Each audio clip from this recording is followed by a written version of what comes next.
Welcome to Telangana వెలుగు. నేను మీ రాజు. ప్రస్తుతం రాష్ట్రంలో ఎక్కడ చూసినా వర్షాలు, అలాగే కామారెడ్డి, మెదక్ కొన్ని జిల్లాల్లో చూసుకున్నట్టయితే వరదలు, వాగులు కూడా కొట్టుకోబోయేటువంటి పరిస్థితి. మరి దీనిపైన ప్రభుత్వం ఏం చేస్తుంది అన్న విషయాలు మాట్లాడడానికి ప్రస్తుతం మనతో పాటు మహేష్ గారు ఉన్నారు. నమస్తే మహేష్ గారు. నమస్తే రాజు. సో మహేష్ గారు, చూసుకున్నట్టయితే ఇప్పుడు రాష్ట్రంలో ఎక్కడ చూసినా వరదలు, చాలా మంది కొట్టుకోపోయేటువంటి పరిస్థితి. కొన్ని తండాలలో చూసుకున్నట్టయితే కామారెడ్డి సైడ్ మునిగిపోయినాయి, దాదాపుగా 11 తండాల వరకు మునిగిపోవడం అనేది జరిగింది. సో ఇక్కడ తప్పు ఎవరిది అనుకోవచ్చు? ప్రభుత్వందా, అధికారులదా, ఎవరిది అనుకోవచ్చు అండి? ఒక వన్ వర్డ్ లో చెప్పనా, తప్పు ప్రజలదేమో అనిపిస్తుంది. ఎందుకంటే ఇట్లాంటి దరిద్రమైన ప్రభుత్వాన్ని ఎన్నుకోవడం. కానీ ఆ మాట ఇప్పుడున్నటువంటి బాధాకరమైన పరిస్థితుల్లో మనం గట్టిగా అనలేం కాబట్టి 100% ముమ్మాటికి ప్రభుత్వాన్ని తప్పు. ఎస్, వరదలు వస్తాయి, క్లౌడ్ బస్ట్ వస్తుంది, రకరకాల సమస్యలు ఉన్నాయి, వాతావరణ మార్పులు వస్తున్నాయి. ఇవేవి తెలవనోళ్ళం కాదు, 100% తెలిసిన వాళ్ళం. కానీ ప్రపంచవ్యాప్తంగా కూడా క్లౌడ్ బస్ట్ అయినప్పుడు ఎట్లా వ్యవహరించాలి, ఫోర్కాస్ట్ ఉన్నప్పుడు ఎట్లా వ్యవహరించాలి, లేటెస్ట్ వెదర్ టెక్నాలజీస్ని ఎట్లా వాడుకోవాలనేటువంటి అవగాహన అన్ని ప్రభుత్వాలకు ఉంటుంది. కానీ ఇక్కడున్న కాంగ్రెస్ ప్రభుత్వానికి అట్లాంటి అవగాహన ఏం లేదు, అట్లాంటి ఆలోచన కూడా లేదు. ఎందుకు అనంటే ఒక మాట చెప్తా. రేవంత్ రెడ్డి ప్రభుత్వానికి గత వారం రోజులుగా వాతావరణం ఎట్లా ఉండబోతుంది, ఎన్ని సెంటీమీటర్ల వర్షం రాబోతుంది అనే ఫోర్కాస్ట్ చాలా స్పష్టంగా ఉంది. కానీ వీళ్ళు ఏం చేశారు? ఏం చేయాలి, సైలెంట్గా కూర్చున్నారు, వాళ్ళ పని వాళ్ళు చేసుకున్నారు. ఒకవైపు రాజకీయాలు, యాత్రలు, ఇవన్నీ వాళ్ళ కథ వాళ్ళని నడుస్తుంది. మీరు ఇంకొక మాట అడిగినారు, రాష్ట్ర ప్రభుత్వం ఈ వర్షాలను ఎదుర్కోవడంలో కానీ, వర్షాలను సంబంధించినటువంటి ప్లానింగ్ చేయడంలో కానీ, అంటే రిహాబిలిటేషన్ కానీ, లేదంటే రిలీఫ్ మెజర్మెంట్స్ కానీ, ఇట్లాంటి ఏవి కూడా చేయలేని పరిస్థితుల్లో ఉండిపోయింది. దానికి కేవలం ప్లానింగ్ లేకపోవడమే ప్రధాన కారణం. అయితే ఇప్పుడు వరదలు అన్నప్పుడు ఇది ప్రకృతికి సహజం, దీన్ని మనం ఒకరి మీద నిందలు వేయడం అనేది సరికాదని నా ఆలోచన. అండ్ ఇప్పుడు ఇదే వరదలు కూడా బీఆర్ఎస్ హయాంలో కూడా వచ్చినాయి కదా. సరే, అప్పుడు బీఆర్ఎస్ ఏం చేసింది వరదలు వచ్చినప్పుడు, ఇప్పుడు కాంగ్రెస్ ఏం చేస్తలేదు? అంటే కాంగ్రెస్ ప్రభుత్వం ఏం చేయాలో అది తప్పించి మిగిలిన అన్నీ చేస్తుంది. ఎందుకంటే గతంలో బీఆర్ఎస్ ప్రభుత్వం అధికారంలో ఉన్నప్పుడు మాన్సూన్ ప్లానింగ్ అనే ఒక కాన్సెప్ట్ ఉంటుంది గవర్నమెంట్లో, అండ్ సమ్మర్ ప్లానింగ్ అనేది ఒకటి ఉంటుంది. మాన్సూన్ ప్లానింగ్ దగ్గరకు వచ్చేసరికి ఏంటంటే, ఫస్ట్ వరదలు ఫోర్కాస్ట్ ఎంత ఉండే అవకాశం ఉంది, ఇమీడియట్ వరదలు వచ్చినప్పుడు ఎట్లా రెస్పాండ్ కావాలి, హైయెస్ట్ రెయిన్స్ వచ్చినప్పుడు ఎట్లా రెస్పాండ్ కావాలి, మాన్సూన్ ప్రణాళికలో భాగంగా ఎక్కడెక్కడ ఏ మెజర్మెంట్ తీసుకోవాలి, అడిషనల్ ఎన్డీఆర్ఎఫ్ కానీ ఎస్డీఆర్ఎఫ్ ఫోర్సెస్ని ఏమైనా పెంచాలా, ఇవన్నిటికీ సంబంధించి ఎండాకాలంలో ప్లాన్ చేసుకొని పెట్టుకుంటారు ప్రభుత్వాలు. కానీ ఈ ప్రభుత్వం ఏంటిది, కాలం ఏదన్నా కానీ, చలికాలం, వర్షాకాలం, ఎండాకాలం, ఏదన్నా కానీ రాజకీయాలు చేయాలి, ఇంకోళ్ళ మీద బురద చల్లాలి, పొద్దున్న లేసి రాత్రి వరకు ప్రచారం చేసుకోవాలి. ఇంతకు మించి ఈ ప్రభుత్వానికి గవర్నెన్స్లో అత్యంత బేసిక్ పార్ట్ అయిన మాన్సూన్ ప్లానింగ్ అనే కాన్సెప్ట్ గురించి తెలియకపోవడం చాలా బాధాకరం. దానికి 2 రీజన్స్ ఉన్నాయి. నిజంగానే ముఖ్యమంత్రి బట్టి గారి లెక్కనో, లేదంటే ఉత్తమ్ గారి లెక్కనో, ఇంకో మంత్రి లెక్కనో కనుక ఆయన గతంలో ప్రభుత్వంలో భాగస్వామిగా పనిచేసి ఉంటే రేవంత్ రెడ్డికి తెలిసేది, అరే ఒక మాన్సూన్ ప్రణాళిక అనేది ఒకటి ఉంటుంది, దానికి ప్లానింగ్ చేయాల్సిన అవసరం ఉంటుంది అనేటువంటి ఆలోచన ఉండేది. కానీ ఆయనకి అది తెలియదు. ఎందుకు తెలియదు అని అంటే, ఆయనకి ఇంతకుముందు ఎప్పుడు పాలన అనుభవం లేదు. కనీసం పక్కనున్న మంత్రులు చెప్తారా అంటే రేవంత్ రెడ్డి ఫెయిల్ కావాలని వాళ్ళు అనుకుంటారు, ఈ మంత్రులు చెప్తే నేను ఎందుకు వినాలని ఈయన అనుకుంటాడు. కాబట్టి మొత్తం క్యాబినెట్ అంతా కలిసి, రాష్ట్ర ప్రభుత్వం అంతా కలిసి రాష్ట్రాన్ని కుప్పజేసే కార్యక్రమంలో ఉన్నారు. అయితే ఇప్పుడు చూసుకున్నట్టయితే ఇక్కడ సహాయక చర్యలు కూడా చేపట్టారు. అవసరమైతే హెలికాప్టర్లు కావచ్చు, చాపర్లు కూడా అందిస్తామన్నారు. అక్కడక్కడ ఆహార విషయంలో కావచ్చు అన్ని చేస్తున్నారు కదండి. అంటే ఆ మాత్రం చేయకుండా అయితే లేరు. నేను ఎగ్జాక్ట్గా అదే అంటున్నా. నువ్వు ఏదంటారు కదా, మొత్తం కాలిపోయిన తర్వాత ఆకులు పట్టుకున్న కాన్సెప్ట్లో కాకుండా గత ప్రభుత్వం ఏం చేస్తుంది, అంతకుముందున్న ప్రభుత్వాలు ఏం చేస్తున్నాయి, లేదంటే ఇతర ప్రభుత్వాలు ఎట్లా చేస్తున్నాయి నేర్చుకోవాలి కదా బేసిక్గా. ఇప్పుడు రాష్ట్రంలో వర్షాలు వస్తాయి అనే ఫోర్కాస్ట్ ఇప్పుడు అద్భుతంగా చాలామంది చెప్తున్నారు. ఫర్ ఎగ్జాంపుల్ బయట ట్విట్టర్ హ్యాండిల్లో తెలంగాణ వెదర్ మ్యాన్ అని ఒక ఆయన ఉంటాడు, యంగ్ గ్రాడ్యుయేట్ ఫ్రమ్ జేఎన్టీయూ. ఆ ఒక్క వ్యక్తి చేస్తున్నటువంటి ఫోర్కాస్ట్ కానీ, అలర్ట్ కానీ, వెదర్ ఎడ్యుకేషన్ కానీ మొత్తం ఎంటైర్ రాష్ట్ర ప్రభుత్వం చేయట్లేదు. కానీ బాలాజీ అని ఉంటారు, మీరు కూడా ట్విట్టర్లో చూస్తే తెలుస్తుంది. ఒక వ్యక్తి ఒక శక్తి లెక్క పనిచేస్తుంది ఆయన రోజు ట్విట్టర్లో. కానీ ఇంత పెద్ద ప్రభుత్వం సైలెన్స్గా పండుకొని నిద్రపోయింది, లిటరల్గా నిద్రపోయింది. నేను ఈ మాట ఎందుకు అంటున్నా అంటే, మొత్తం వరదలు వచ్చినాక, ఇప్పుడు నా కామారెడ్డి నా సొంత ఊరు అండి, సొంత ఊరు, సొంత జిల్లా, మా ఊరు రాజంపేట. ఇప్పుడు మొత్తం రాష్ట్ర వ్యాప్తంగా హైయెస్ట్ 500 mm వర్షపాతం వచ్చింది అక్కడ. అంటే దాదాపు ఒక 1 year నియర్లీ వర్షపాతం అంతా 8 గంటలు 10 గంటలలో పడ్డది. ఆడ ఉన్న వాళ్ళు ఏం కావాలి? ఇప్పుడు కామారెడ్డిలో ఉన్న వాళ్ళ పరిస్థితి ఏంటిది? ఓ జిఆర్ కాలనీ అనేది మునిగిపోయింది, కలెక్టరేట్ చుట్టుపక్కల ఇల్లు మునిగిపోయినాయి, కట్టలు తెగిపోయినాయి, రకరకాల ప్రాబ్లమ్స్లో కామారెడ్డి అంతా ఇబ్బందులో పడితే ఆడ పోటీ చేసి నేను పెద్ద లీడర్ అని చెప్పుకునే షబిరెల్లి మాట్లాడలేదు, నేను ఇన్ఛార్జ్ అని చెప్పుకునే సీతాకళంటలు మాట్లాడలేరు, ఇంకా ఏ ఇన్ఛార్జ్ మంత్రి మాట్లాడలేదు. పోనీ రాష్ట్రానికి ముఖ్యమంత్రి అని రేవంత్ రెడ్డి కూడా మాట్లాడలేడు. రేవంత్ రెడ్డికి పగ ఏంటిదంటే హైదరాబాద్ వాళ్ళు మమ్మల్ని నోటిపించారు కాబట్టి హైదరాబాద్లో హైడ్రా ప్రయోగించాలి, కామారెడ్డి వాళ్ళు నన్ను నోటిఫికేషన్ ఇంటికి పంపించారు కాబట్టి కామారెడ్డి మునిగిపోయినా కానీ పట్టించుకోవద్దు. ఇది రేవంత్ రెడ్డి మనస్తత్వం. కేవలం ఆ ఉద్దేశంతోనే కామారెడ్డి పొలిటికల్ గా ఎవరు ఆలోచించారన్నది నేను కూడా ఒప్పుకుంటా, 100% ఒప్పుకుంటా. కానీ రాష్ట్ర ప్రభుత్వం తన ప్రాథమిక బాధ్యతలు నిర్వహించినప్పుడు, ప్రమాదాలని అడ్డుకట్ట వేసే ప్రయత్నం చేసినప్పుడు, ఆపదలో ఉన్నటువంటి ఇబ్బందులు పడ్డోళ్ళకి అన్నార్థులకు ఆదుకున్నప్పుడు ప్రభుత్వం యొక్క ఉద్దేశం దిల్ సాఫ్ ఉంటే ఎవరేమనరు. కానీ నీ దిల్ సాఫ్ లేదనే విషయం మేము చెప్తున్నాం. ఎందుకనంటే నువ్వు లిటరల్గా మంచుల మీద పగబట్టే నేచర్ ఉన్నటువంటి వ్యక్తి ఈరోజు రాష్ట్ర ప్రభుత్వంలో అధినేతగా ఉన్నాడు కాబట్టి కామారెడ్డి వైపు చూడలేదు నా పర్సనల్ ఆరోపణ. ఎందుకంటే నాకు ఒక ఆవేదన ఉంది. ఇప్పుడు మా ఊర్లోనే రాష్ట్రంలో అందరికంటే ఎక్కువ వర్షపాతం పడ్డది. ఇప్పటి వరకు ఒక మంత్రి పోలే, ఒక ఆఫీసర్ పోలే, పోయినా కానీ చేతులు ఊపుకుంటా పోయినరు. ఆడ బువ్వలేనోనికి బువ్వ ఇచ్చుడు, ఏమంటారు వర్షంలో కూలిపోయిన వాళ్ళకి తక్షణ సహాయం ఇచ్చుడు, ఆర్థికపరమైన సహాయం ఇచ్చుడు, కనీస సరుకులు ఇచ్చుడు, ఇట్లాంటిది ఏది లేదు. ఉత్తగా పోతుర్రు, వస్తుర్రు, ఎందుకు పోతుర్రో తెలియదు, ఎందుకు వస్తుర్రో తెలియదు. ఓవరాల్గా ఏంటంటే వర్షాలు 3 రోజుల నుంచి పడతాయి అన్నప్పుడు ఈ రాష్ట్ర ప్రభుత్వం ఏం చేసింది? ముఖ్యమంత్రి చక్కగా వెళ్ళి బీహార్లో ఎన్నికల యాత్ర చేశాడు. నిన్నటికి అనంతలే కానీ సిగ్గుండాల ముఖ్యమంత్రికి ఈ మాట ఎందుకంటున్నా అంటే కామారెడ్డి ప్రజల, మెదక్ ప్రజల కలకాల ముఖ్యమంత్రికి తగులుతుంది. ఎందుకనంటే ముఖ్యమంత్రి ఈరోజు నిన్న హైదరాబాద్లో వర్షాలు లేవు, భారీగా లేవు, ఇఫ్ నాట్ వర్షాలు భారీగా లేవు. ఆయన కూర్చుండబెట్టుకొని హైదరాబాద్ని ఎట్లా అభివృద్ధి చేయాలి, హైదరాబాద్లో నేను ఒలింపిక్స్ ఎట్లా తేవాలి, స్టాచ్యూలు ఎక్కడ కట్టాలి, విగ్రహాలు ఎక్కడ కట్టాలి, వీటి మీద రివ్యూ చేస్తాడు ఆవిడన్నా. రివ్యూ చేయాల్సిందేంటిది? వర్షం పడ్డది, కాలనీలు మునిగినాయి, ప్రజలు మునిగినారు, పడవలు వేసుకొని పోతున్నారు, చెట్ల మీద గంటలు గంటలు అన్నదాతలు కూర్చున్నారు, వాగులు తెగిపోయినాయి, వంకలు తెగిపోయినాయి, ప్రజలు ఆగమాగం అవుతారు. ఇదేది సోయలేదు. ఆయన జూబ్లీహిల్స్ ప్యాలెస్లో కూర్చున్నాడు, రివ్యూ చేసిన అందరిని ఆఫీసులో పిలుచుకోవాలి, మళ్ళీ రివ్యూ చేయాలి. ఈ రివ్యూ దేని మీద చేసిండు? వర్షాల మీద చేయాలి కదా. అది కూడా ఒక మహేష్ వచ్చి చెప్తాను, రమేష్ వచ్చి చెప్తాను, లేదంటే సోషల్ మీడియాలో ఉన్నటువంటి సోదరులు చెప్తాను, సిగ్గొచ్చి చేస్తారా రివ్యూ? నేను అందుకే అంటున్నా, ఇప్పుడు రాజకీయం చేయడం లేదు, ఇది ప్రభుత్వం యొక్క గురుతర బాధ్యత, ప్రాథమిక బాధ్యత. నేనైతే ఎందుకున్నారో అట్లాంటి నీ అంశాలను మర్చిపోతున్నావు కాబట్టి నీకు గుర్తు చేస్తున్నావు. దీని కూడా రాజకీయం అంటే ఎస్, ఇది రాజకీయం అయితే రాజకీయమే కావచ్చు. అయితే అట్లీస్ట్ సరే, మరి ఇన్ని రోజులు పరిపాలించారు కదా, మీరైనా సజెషన్స్ ఇవ్వచ్చు కదా. మీరు సలహాలు ఇస్తే తీసుకుంటాం, అది చిన్న పిల్లోడు వచ్చి చెప్పినా కూడా మేము తీసుకుంటాం, ఎందుకంటే మా ప్రజాపాలన చాలా సందర్భాల్లో చెప్పిన మాట.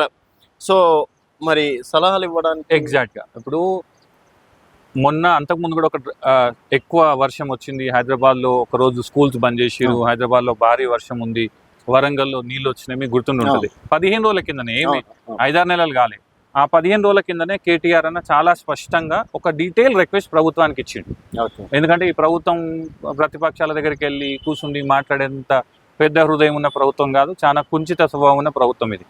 కాబట్టి ప్రధాన ప్రతిపక్షంగా ఒక పార్టీ వర్కింగ్ ప్రెసిడెంట్గా ఆయన చాలా స్పష్టంగా చెప్పిండు, మాన్సూన్ ప్రిపేర్నెస్ లేదు మీ దగ్గర, చేసుకోండి, వర్షాలు బాగా వస్తున్నాయి, క్లౌడ్ బస్ట్ అవుతుంది, ఒక్కసారి వర్షం వచ్చిందంటే ప్రజలు, పట్టణాలు మునిగిపోయే పరిస్థితి ఉంది, వరంగల్లో మునిగినము, ఇప్పుడు జాగ్రత్తగా ఉండండి, రానున్న నెల రోజుల పాటు, ఇంకో నెల 15 రోజుల పాటు ఇట్లాంటి వర్షాలు వస్తాయి, నవంబర్ వరకు మీరు పలానా క్యాంపులు పెట్టండి, ఎప్పటికప్పుడు అలర్ట్ చేయండి ప్రజలకి, ఎక్కడెక్కడ రెయిన్ ఉందో అక్కడ రెడ్ అలర్ట్ ప్రకటించండి. ఇట్లా ఒక 10-12 అంశాలతో కూడినటువంటి స్పష్టమైన పేపర్ ప్రకటన ఇచ్చినారు, ప్రభుత్వానికి విజ్ఞప్తి కూడా చేసినారు. సరే, ప్రతిపక్షాలే ప్రతిరోజు సలహాలు, సజెషన్లు ఇస్తే నడుపుతామంటే ఓకే, సంతోషం, ప్రజల తరఫున పార్టీ మాట్లాడుతుంది, పార్టీ నాయకులు మాట్లాడతారు, అంతవరకు ఓకే. మరి కాంగ్రెస్ పార్టీ ప్రభుత్వంలో ఉండి ప్రజలకు ఏం చేయాలో కూడా తెలియకపోతే అంత దుర్మార్గమైన ప్రభుత్వం ఉండడం ఎందుకు? మరి మూసుకొని వెళ్ళిపోవచ్చు. అంటే వాళ్ళు ఏం చేసినా కూడా మీరు విమర్శిస్తున్నారు కదా, విమర్శన తప్ప సలహాలు విమర్శలో 2 ఉంటాయి రాజు. ఒకటి సద్విమర్శ, రెండోది రేవంత్ రెడ్డి చేస్తాడు చూసినావు అందరి మీద, ఏదో హెడ్లైన్స్ కోసము, లేదంటే ఏదో మాటలు అనాలని ఒక దుగ్ధతో చేస్తాడు చూసినావు. అది అట్లాంటి దుర్విమర్శ ఎప్పుడు చేయలేదు. సద్విమర్శ ఏంటిది? ఇప్పుడు నువ్వు ఇట్లా లేన్ పక్కకి వెళ్తున్నావు రోడ్ మీద, బాస్ నువ్వు జర ఫుట్పాత్ మీద పోకపోతే ఇబ్బంది అవుతుంది అని చెప్పడం. ఈడేంటిది? వర్షాలు పడుతున్నాయి, మీరు సర్దుకోండి, పాలనా యంత్రాంగాన్ని యాక్టివ్ చేయండి, రివ్యూలు చేయండి, జిల్లాకు ఒక ఇన్ఛార్జ్ని వేయండి, ఇన్ఛార్జ్ మంత్రులు నిద్రపోయిండు, వేరులను వేసుకోండి, మీ ఎమ్మెల్యేలకు చెప్పండి, అధికారులకు చెప్పండి. ఇది విమర్శ ఎందుకు అవుతుంది? నీ బాధ్యత మర్చిపోయినా కాబట్టి గుర్తు చేసుడు అవుతుంది. కాబట్టి ఈ రాష్ట్ర ప్రభుత్వానికి ఎట్టి పరిస్థితులలో కూడా I mean under any circumstances ఈ ప్రభుత్వానికైతే ప్రజలకు ఏదో మేలు చేయాలనే ఆలోచన ఉన్నట్టుగా అనిపిస్తలేదు. ఎందుకు చెప్తా అంటే నిన్నటి నుంచి కామారెడ్డి మెదక్లో పెద్ద ఎత్తున వాగులు కొట్టుకుపోయినాయి, వంకలు తెగిపోయినాయి, రోడ్లు తెగిపోయినాయి, ఆగమాగం ఉంది. పొద్దున లేచి 24 గంటల తర్వాత పొద్దున లేచి పిల్లలు స్కూల్కి పోయినాక టీచర్లు స్కూల్స్కి పోతున్నప్పుడు మధ్యలో ఉన్నప్పుడు స్కూల్ బంద్ అని చెప్తారు. అంటే ఈ ప్రభుత్వానికి ఒకడు వచ్చి చెప్పాలా, అయ్యా వాగులు తెగిపోయినాయి, వంకలు తెగిపోయినాయి, రోడ్లు తెగిపోయినాయి, ప్రజలు పోయే పరిస్థితి లేదు, టీచర్లు స్కూల్కి వచ్చే పరిస్థితి లేదు, రోడ్లు జామ్ అయినాయి, కొన్ని 25 కిలోమీటర్ రోడ్ జామ్ అయింది కామారెడ్డి మెదక్ మధ్యలో. ఇవన్నీ తెలిసినాక కూడా కలెక్టర్కి ఒకళ్ళు వచ్చి చెప్పాలా, సార్ నువ్వు రేపు స్కూల్ బంద్ పెట్టాలని. అది పొద్దున కలెక్టర్కి అర్థమై ఉంటుంది, అయ్యో నేను నడిచే పరిస్థితి లేదు, పోయే పరిస్థితి, నా పరిస్థితి ఇట్లా ఉంటే పిల్లల పరిస్థితి ఏందని బంద్ చేసినప్పుడు అందరు స్కూల్కి పోయినాక. అంటే లిటరల్గా కాంగ్రెస్ పార్టీ నిద్రపోతుంది అనడానికి ఇంతకంటే క్లాసిక్ ఎగ్జాంపుల్ ఏం లేనే లేదు. సార్ అంటే ఇప్పుడు సార్ వరదలు వచ్చినాయి, దీనికి తదుపరి చర్యలు ఏం తీసుకుంటే బెటర్ అంటారు? అంటే బేసిక్గా ఒకటేంటంటే మాన్సూన్ ప్రిపేర్నెస్ అనేది ఈ మాన్సూన్ యాక్షన్ ప్లాన్ అనేది ఒకటి ఉంటుంది, దాన్ని ఎదుర్కోవడం ఎట్లా అని తెలియాలి. ఇప్పుడు మాన్సూన్ ప్రిపేర్నెస్లో ఏముంటుందని నువ్వు అడగొచ్చు. ఒక మాట చెప్తాను నేను నీకు. మంత్రులు సచివాలయం నుంచి రామోజీ ఫిలిం సిటీకి, రామోజీ ఫిలిం సిటీ నుంచి పక్కన నల్గొండలో ఇంకొక చిన్న టౌన్కి 10 కిలోమీటర్లకు 15 కిలోమీటర్లకి షేర్ ఆటో లెక్క హెలికాప్టర్లు వేసుకొని తిరుగుతున్నారు. ఏమనంటే ఆ హెలికాప్టర్లు వేసుకొని తిరగద్దా మంత్రులు అంటారా? ఏ బాస్ మీరు హెలికాప్టర్ వేసుకొని తిరుగుతారా, విమానం ఏదైనా F1 వేసుకొని తిరుగుతారా? మాకు సంబంధం లేదు. నేను అనేది ఏంటంటే ప్రజల కోసం, నీళ్ళలో చిక్కుకున్న ప్రజల కోసం ఒక హెలికాప్టర్ని నువ్వు పంపించి కాపాడితే ఏమవుతుండే? మీకు ఒక మాట గుర్తు చేస్తే క్లియర్గా అర్థమవుతుంది. లాస్ట్ టైం వరదలు వచ్చినప్పుడు, అంటే గవర్నమెంట్లో బీఆర్ఎస్ పార్టీ ఉన్నప్పుడు న్యూస్ ఛానల్లో ఒక వార్త వచ్చింది, ఖమ్మంలో వాగులో చిక్కుకున్నారు, అలాని కాపాడాలి అని అంటే కేసీఆర్ గారు స్వయంగా ఫోన్ చేసి హెలికాప్టర్ను పంపించి అందులో SDRF సిబ్బందిని పెట్టి కాపాడిరు. అప్పుడున్న కొంతమంది కాంగ్రెస్, ఇంకా నేను ఒక పదం వచ్చింది కానీ అనలేకపోతున్నా నేను, వాళ్ళంతా ఏమన్నారు, ఇదేదో PR స్టంట్ డ్రామా అన్నారు. PR స్టంట్ డ్రామా ఏంటిదంటే ఈరోజు రేవంత్ రెడ్డి చేసేది డ్రామా. ఆయన నల్లమల్లకించి వచ్చిన అంటాడు, నడుచుకుంటూ వచ్చిన అంటాడు, పేద ప్రజల కష్టాలు తెలుసుంటాడు. ఏం తెలుసు ఆయనకి? కామారెడ్డి మునిగింది, మెదక్ మునిగింది, నిర్మల్ మునిగింది, సిరిసిల్ల మునిగింది, సిద్దిపేట మునిగింది, ఇన్ని జిల్లాలు మునిగితే కూడా ఈయనంట మంచిగా స్టైల్గా జూబ్లీహిల్స్ ప్యాలెస్కి నుంచి హెలికాప్టర్ వేసుకపోయి హెలికాప్టర్కి ఏరియల్ సర్వేతో ఎవరికి ఏమొస్తుంది? ఈయనేమన్నా ఆర్మీ చీఫా? పైనుంచి ఏదో యుద్ధ వాతావరణం చూడడానికి? ఈయనకు నిజంగానే చిత్తశుద్ధి ఉంటే, ప్రజల మీద ప్రేమ ఉంటే, మమకారం ఉంటే, ప్రజల కష్టాల పట్ల కనీసం కన్సర్న్ ఉంటే పోవాలి. నేను హైదరాబాద్లో రాలే, మొత్తం వర్షాలు బంద్ అయినాక స్టైల్గా పాయింట్ నలగకుండా షర్ట్ అంటే మడత పడకుండా వచ్చి తన నలుగురిని పెట్టి రివ్యూ చేసి పోయింది కదా. నువ్వు గట్లకి ఇప్పుడు కూడా చేయి, నువ్వు పో కామారెడ్డి. కేటీఆర్ గారు వెళ్ళారు కాబట్టి రేవంత్ రెడ్డి గారు నిలవంటారు. కేటీఆర్ గారు కాదండి, మొత్తం ప్రతిపక్షం అంతా ఈరోజు గ్రౌండ్ లో ఉంది. పాలకపక్షం వేడుంది, పాలకపక్షం రేవంత్ రెడ్డి ఇక అనొద్దులే కానీ భుజాల్లోకి కాన్సెప్ట్ లో ఉన్నది. ఆయన పొద్దున్న లేచి నలుగురితో మీటింగ్ పెట్టిండంట. అసలు నలుగురితో మీటింగ్ ఎందుకు? ఎంత పెద్ద టెక్నాలజీ ఉంది, VC ఉంది, టెలికాన్ఫరెన్స్ ఉంది, నువ్వు మాట్లాడుకోవచ్చు కదా, ఫోన్లో మాట్లాడుకోవచ్చు కదా. ఇంటికి పిలుచుకొని బంజారా జూబ్లీహిల్స్ ప్యాలెస్లో ఎందుకు రివ్యూ మీటింగ్? ఎవరి కోసం? స్థానిక సంస్థల మీద రివ్యూ ఎవరు చేయమన్నాడు ఈరోజు నిన్ను? అంటే ఏంటి? ప్రజలు చావాలి కానీ నీకు మళ్ళీ స్థానిక సంస్థల షోకా? నీకు ఎన్నికలలో గంత భయం ఉంటే అసలు ఎన్నికలు పెట్టక రాదు. మరి ప్రజలు చూస్తుంటే ఎన్నికలు ఎందుకు పెడుతున్నావు? అంటే ఎన్నికల చర్చ రివ్యూ ఎందుకు చేస్తున్నావు? ఇప్పుడు నువ్వు చేయాల్సింది ఏంటిది? ఇప్పుడు కింద పడ్డ ప్రజలకి, నీళ్లు మునిగిన ప్రజలకి తాగునీళ్లు, పాలు, బియ్యము, బ్రెడ్ ఏదో ఒకటి ఇవ్వాలి కదా. అది పని చేసి నువ్వు మంచిగా బొఫే పెట్టుకొని మీ నలుగురు మంత్రులను కూర్చొని అధికారులకు కూడా ప్రతి ఒక్క మంత్రి ఆదేశాలు ఇచ్చారు, ఎలాంటి సహాయక చర్యలైనా ఏది ఉన్నా సరే చెయ్యండి అని చెప్పేసి ఫుల్ పవర్స్ ఇవ్వడం. నేను అదే అంటున్నా, 48 గంటలు ఎందుకు పట్టింది ఈ రాష్ట్ర ప్రభుత్వానికి? అంటే వాళ్ళు కూడా విపత్తు అనేది సడన్ గా వస్తే కాదబ్బా, ప్రభుత్వం ఉన్నది, ప్రభుత్వ పెద్దన్న పాత్ర వహించాలి. ఇప్పుడు నీకో నాకో మన ఇంట్లో గతంలో కూడా సడన్ గా జరిగినాయి, సడన్ గా వరదలు వచ్చినాయి, వాగులు. ముఖ్యమంత్రి చాలా బిజీ ఉండే. నిన్న కావ్య మారంతో మీటింగ్ పెట్టుకుంటాడు, ఒలింపిక్స్ ఎట్లా తేవాలి హైదరాబాద్ కానీ, హైదరాబాద్ లో రోడ్లు ఎట్లా వేయాలి, పొక్కలు ఎట్లా కొట్టాలి, కిందికి సొరంగాలు ఎట్లా కోయాలి అనేది అంటే ఆయన బిజీ ఉన్నాడు. రాష్ట్రం మునుగుతుండే. మరి మంత్రులకన్నా చెప్పాలి కదా, మరి మంత్రులకు పోవాలి కదా. ఇన్ఛార్జ్ మంత్రులు ఎందుకు పెట్టావు?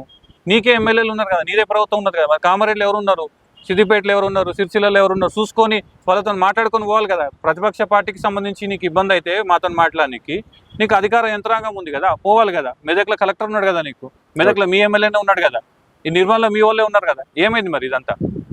ఇప్పుడు ఒక్కటేంటంటే ప్రజల పట్ల ప్రేమ, కన్సర్న్, ప్రజల యొక్క కష్టాల పట్ల అయ్యో పాపం అనేటువంటి ఒక ఆలోచన విధానం ఉన్నటువంటి వ్యక్తులు అధికారంలో ఉంటే, పదవులలో ఉంటే ఎస్ అనేక కార్యక్రమాలు ప్రజలు అడగకముందే వాళ్ళ కష్టాలు సగం తీరిపోతాయి.